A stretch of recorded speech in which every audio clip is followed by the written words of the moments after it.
По проблемот со загадувањето на воздухот, еколошкото здружение Грин од Кочани, во договор со Државниот инспекторат за животна средина, наскоро ќе ги ловат и загадувачите на води.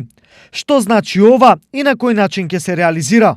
Ова значи дека ќе се лоцираат загадувачи на реките и на полињата, тоа се пред се индустријските капацитети и дека секоја фабрика која што поседува А и Б дозвола треба да поседува и пречистителна станица за отпадните води, со што токсините би се пренасочиле таму каде што треба, односно да нема загадување од истите.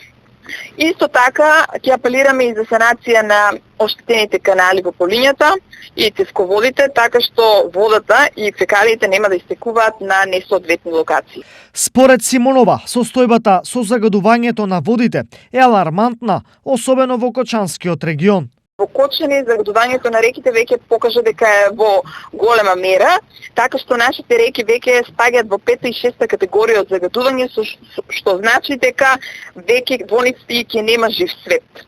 Овие наши акции ќе значат дека ќе имаме почисти води, реки и почва.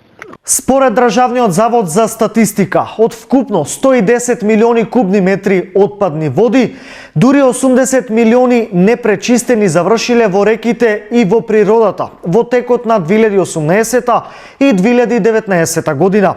Пречистени во реките лани биле испуштени само 23 милиони кубни метри вода. Инаку поради неконтролираното испуштање на отпад во реките, речиси сите се во 3-та и 4-та категорија, што значи високо ниво на загаденост. На ниво на регион, само Берово и Кочани имаат пречистителни станици за отпадни води. Прочистителната станица во Кочани собира отпадни води од сите населени места од Оризари до Подлог, преку цевковод, долг 12 километри.